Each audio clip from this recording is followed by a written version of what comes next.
Hello everybody, welcome back to Everything Actually with me, your host, Ashley Fisher. Today I'm recording from my car. Just to have a little change in scenery, change of the vibe, change of everything. I'm still in the very early beginner process stages of this podcast, and I'm just trying new things and seeing what you guys like and what I like and what works. So today we're recording from the car, and this is going to be 5 pieces of advice. So this is going to be a quick episode, getting right into it. And as always, everything on this podcast is very reflective. It's about me trying to grow and learn as a person. So these are just things that I've been taught up until now that are very prevalent in my life. So don't take this as... So to hop kind of right in, my first piece of advice is do not be a one-upper. I once was a one-upper, and I learned that. So now I'm coming from the other side saying, do not be a one-upper. So all of this is things that I've learned for myself. So I'm not yelling at you guys. It's just, I had to learn, and it's either I'm happier or my relationships are healthier or just something positive has come out of me seeing this other side to things. So yeah, hopping right into it. Number 1. Do not be a one-upper. I'm going to give a real example of this. I was working with this girl, and I was like, she's going to Italy over the summer, right? It's March right now. She goes, yeah, I'm going to Italy over the summer. I was like, oh my gosh, wow, that's so cool. What part of Italy are you going to? Oh, I'm going to be in Florence. Oh, how long are you going to be there for? Oh, I'm going for like six weeks. Oh, is that for your school? Like, is it a part of a program? Yeah, I'm going with my school, actually. Congratulations, you're gonna have so much fun. That sounds insane. That was how I responded to that situation. Guess what? My freshman year of college, like 4 years ago now, I studied abroad in Florence, Italy for 7 months. I didn't tell her that. Now, first, we're going to get into the main point of this. Imagine now she told me being like, oh, I'm going to go to Italy this summer. What if I immediately, because everybody knows somebody like this. She goes, oh, I'm going to Italy this summer. Oh my gosh, I went to Florence, Italy, my freshman year. I went with my school. It was the best thing ever. I went to Florence and Rome and Milan, and it was just the best thing. And I learned Italian, and the pizza is so good there. Now we're talking about me. Now this huge, I want to almost say accomplishment. Studying abroad is, like, she didn't do it yet, but making that decision to experience a different culture for 6 weeks, it's a big deal in my head. So instead of making that situation about me, where I could have said, oh my goodness, I know everything about Italy. I'm an expert. I lived there for 7 months. This isn't about me, so I didn't bring it up. Oh my goodness, I'm so excited for you. And this goes with anything. If somebody says, oh my gosh, I just went skiing for the first time. Oh my gosh, well, I go skiing every single winter with my family, and I think it's called the diamond slope. I've never been skiing, but they're like, oh, I've done the diamond slope. And now you're just belittling what they're saying, and how does that make them feel? Not the best. So I'm just saying, everybody knows somebody like that you share something about yourself and immediately they're like, oh, well, I did this. The other side of this is I feel like I could have said, oh, I went to Italy for a little bit in college. If you ever have any questions or want some recommendations, I'm always there for you. I think that would have been nice. And me and her are friends, so I'm sure it'll come up again. But it was just, I didn't want to take away her excitement and her telling the news to me. And I think furthermore, if this would have been in a group setting, not a one-on-one conversation, that one-upper is even more like imagine she told the whole group being like, hey guys, I'm going to go to Italy. And then I was like, hey guys, I actually went to Italy. I lived there for 7 months. And then I went back again for like 2-3 weeks with 2 of my best friends. Nobody likes that person. Just don't be that person. And sometimes you don't even realize you're doing it. It's not a conscious thing. So I'm not, being mean about it, but just realize that when somebody shares something about themselves and they're really excited, don't one-up them. Just keep your mouth shut. However, relating to my episode, The Need for Connection, it's, I think, the first one on the YouTube, but it is like a later episode, but it is called The Need for Connection, so go and check that out. But how I say, some people doing that, the one-upper, they're just trying to connect in a way. So, it's not always from a bad place, but, somebody kind of needs to tell them. So, that's that point. Don't be a one-upper. Celebrate other people's accomplishments. If they're sharing something about themselves, it's about them. Let them have their moment. And number 2, life is a mirror. Originally, my number 2 was to ask questions, but that was kind of more of like an interview thing, and if you're trying to make an impression. So I'm putting that one to the side and just going to life is a mirror. I have a picture in my room that it's on the back of my door. The whole back of my door is just drawings that I've copied. I'm going like this, like copied, but they're not originals. I saw them on Pinterest or Instagram, wherever it may have been, and then I just drew it free-handed and then put it on the back of my door. And I'll upload a picture on the Everything Actually podcast Instagram so you guys can see it. But it's a white paper, it's split into 3 sections, and it says life is a mirror. So there's a little figure, there's a flower, and there's a sun. So the little figure, imagine it's me. The first one, they're sad.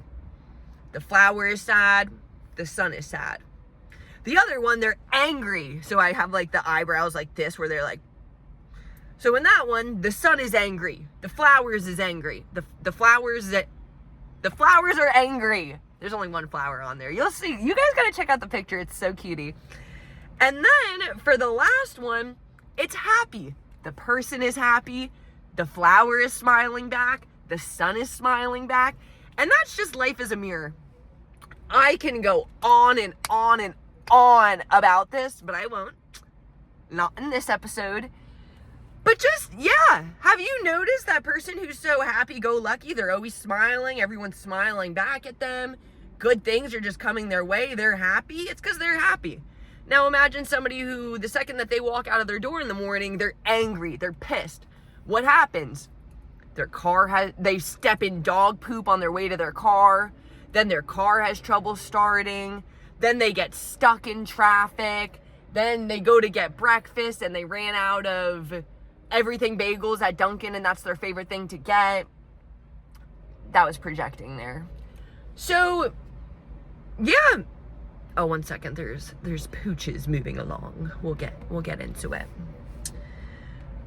But yeah, just that everything's reflective. So, and I hope that story made sense. Have you noticed that when you're super happy, all of a sudden, every light is green? You don't hit a single red light on your way to the gym. Or you go to get McDonald's and they ended up putting in like 2 extra chicken nuggets in your little box. So I am such a strong believer of life as a mirror. So test it out for yourself and see how that goes. And sometimes it's just a mindset shift, which I know isn't the easiest thing, but it's just so easy for me to see that when I'm in a bad mood, everything else around me sucks. When I'm in a great mood, at the top of the world, magically everything else is just going perfectly for me. So now instead of this being just a coincidence, it's something that I have control over. If I'm in a bad mood, I know everything else is gonna just piss me off. So it's like, okay, let's take a second, get in a good mood, and now I won't experience anything else bad because I broke that. Life is a mirror. Number 3, if you know something is always one way, don't expect the same circumstances and a different outcome. This goes with people, this goes with situations. So for people, let's say that there's somebody that you always need, one of your friends, there's somebody that you always need to do things their way. It's either their way or they're not coming. Now, let's say that they invite me to plans, right? And they go, okay, let's go to McDitton's at 9 o'clock on Friday. okay, actually, I can't go at 9 on Friday. There's like, let's say there's a group. I go, I can't go at 9 on Friday. Let's do Saturday. And now I know that this person is going to start a whole fight about it, being like, no, I will not go on Saturday. Let's go Friday. Friday works best for me. That's the original plan.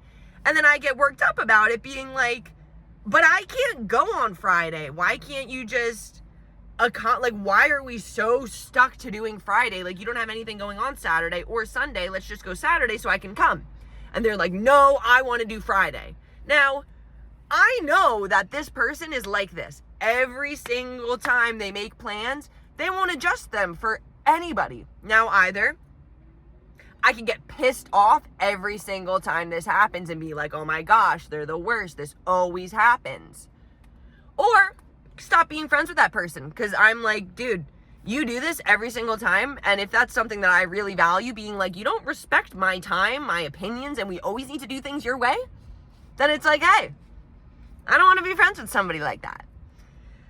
So the point of it being is, it would be wrong of me to like text that person in the group chat being like, hey, actually, like, let's just do a different day. And then they get pissed and I'm like, I knew they were going to get pissed, but I was like hoping that they wouldn't. So that's one thing with people. Or if it's like you invite somebody over and they're late every single time. Let's say somebody had to be at my house by 8 p.m. I was like, hey, I'm leaving. If you want to ride, I'm leaving at 8 p.m.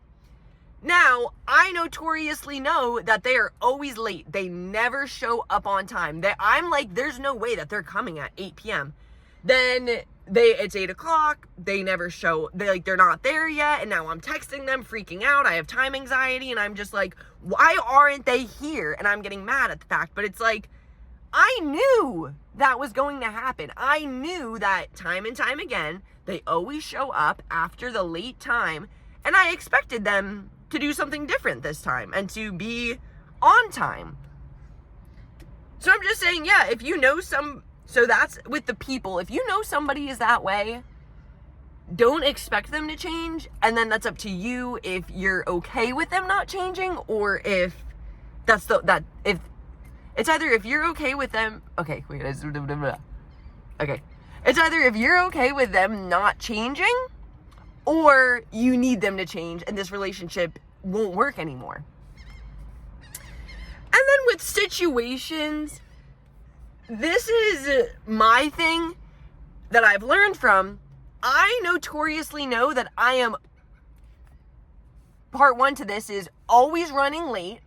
If I'm like, okay, I need to be there at 9 a.m., I'm going to leave at 8:30 on the dot. But I know that by the time 8:30 always comes around, I'm running out of my apartment. I'm just notoriously always not making it. And then second, how I just mentioned time anxiety, I think I'm very, very anxious. I get very anxious with a lot of things, but specifically if I'm running late for something. So now let's say I'm running late for work because I was supposed to leave at 8:30 and now it's 8:35 and now I'm going to be late. And now I'm going to be freaking out my entire drive there. But it's like, I know myself. I knew that even though I said I'm going to leave at 8:30, I never end up leaving at 8:30. And I know that when I don't leave on time, then I get stressed out. And then I have a bad day and a bad drive. And it's just not good. So it's like, so now what I do, and it works. This is working for me. So if you're in a similar situation, if I need to be there at 9 o'clock and I'm like, okay, if I leave at 8:30, that means that I'll get there right. If I leave at 8:30, that means I'll get there just in time to make it, right? So I'll tell myself, okay, I'm going to leave at 8:20, 10 minutes before. So now, two things that this fixes. Number one, if I'm running, so it's 8:20 and I'm like, okay, I need to leave, but oh no, I need to put ice in my water. Oh wait, I didn't pack a lunch. Wait, where's my lip gloss? Where's my phone? Now, how I know that when I'm running out the door that I'm always forgetting stuff and losing track of time, I gave myself those 10 extra minutes to do all of that. So even though I'm like, okay, I'm leaving at 8:20, try to get out the door, even if it takes me, which it probably wouldn't, but if I need those extra 10 minutes, they're already built into my routine that now I can leave at 8:30 and I'll still get there on time. So that is my tip, because I'm not just going to freak out every single morning on my way to work. I'm going to change. I need to change to have that situation change. So once again, that point was, if you know something is always one way, or if somebody is always one way, don't expect for the same circumstances to cause a different outcome. 2 left. Number 4, if you know you want to do something, do it. I've been pretty good at going against the status quo, so to say. Just like when I think in high school, I tried out for my cheer team junior year of high school. And if we have any foreign listeners and like don't know the situation of high school, it's 4 years. Your junior year is your 3rd year. So typically girls try out for the cheerleading squad like freshman year. Once you get to high school, you try out. I tried out my junior year. Not as common. I made varsity. And I loved being on the cheer team. Similarly, in college, I went through, it's the same situation in college. It's 4 years. Your junior year is your 3rd year. I went through formal sorority recruitment at Florida State University as a junior.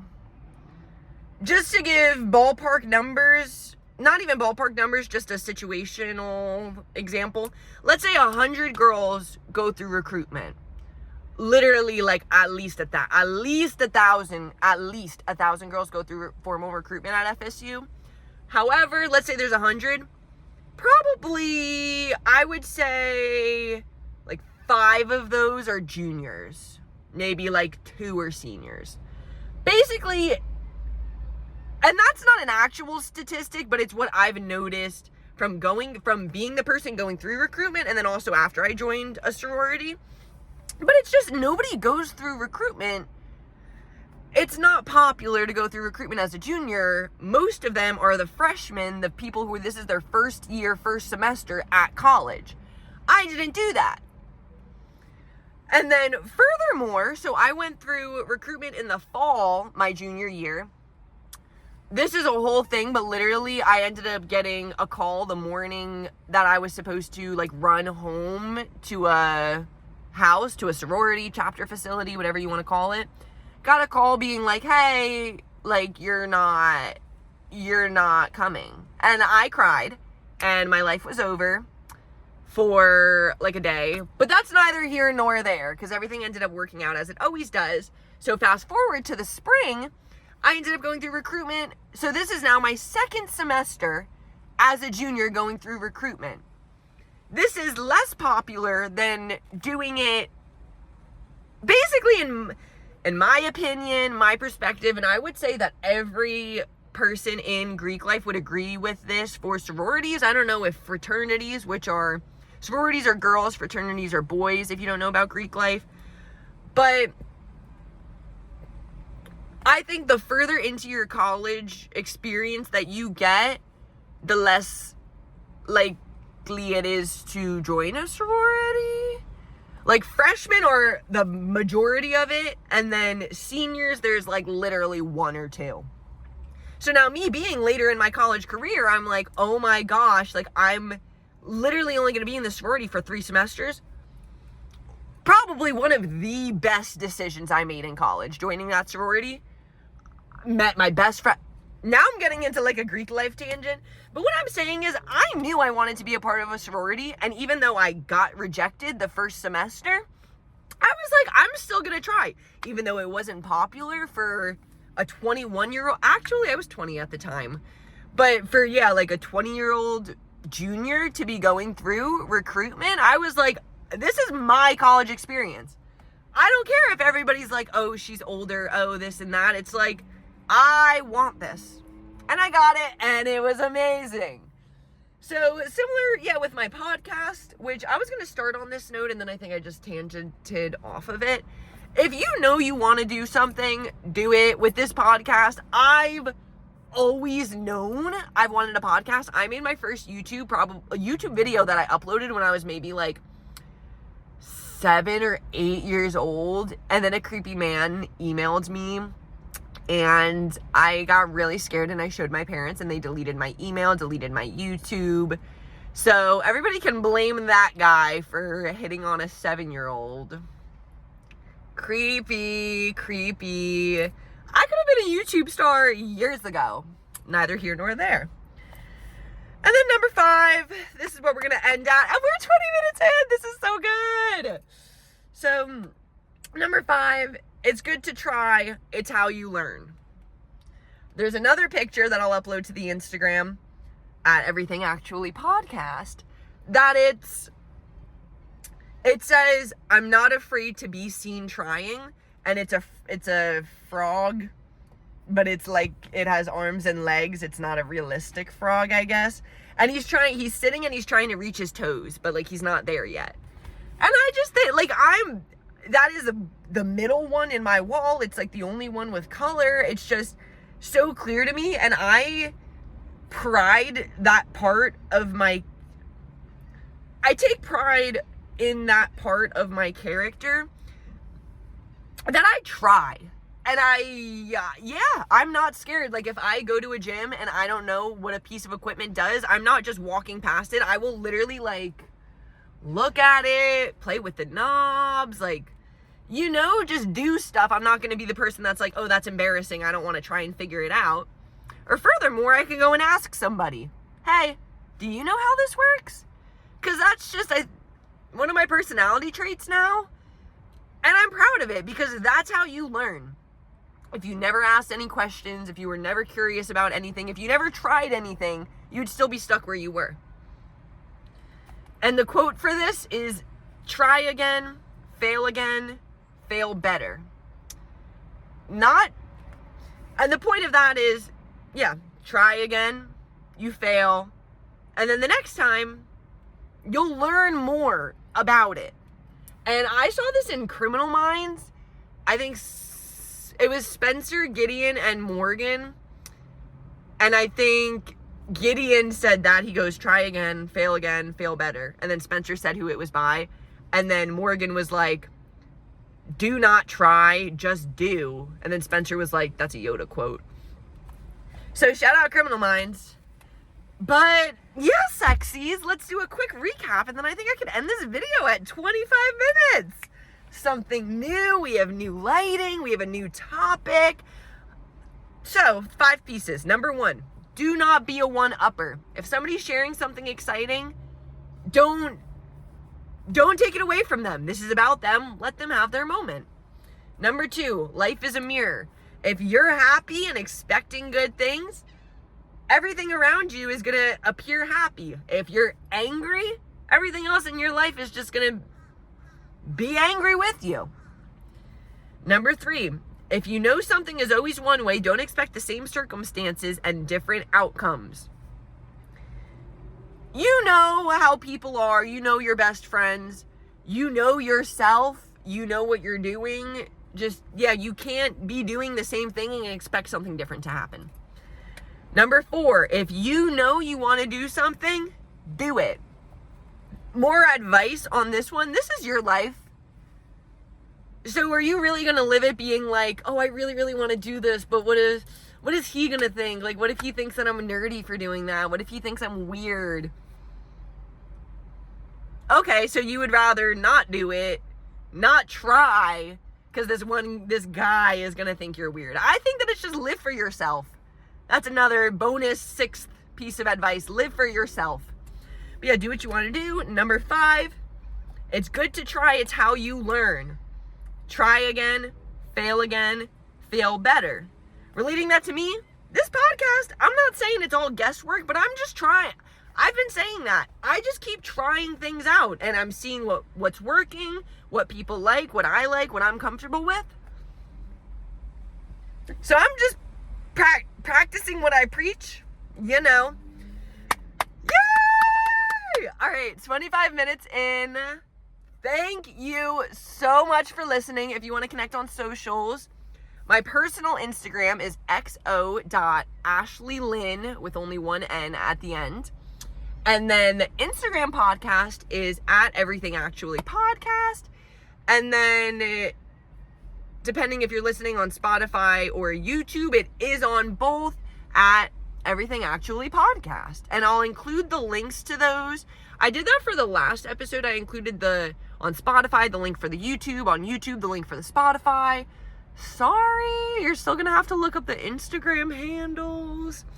But yeah, everybody, I love you guys so much, and thank you for everything, actually.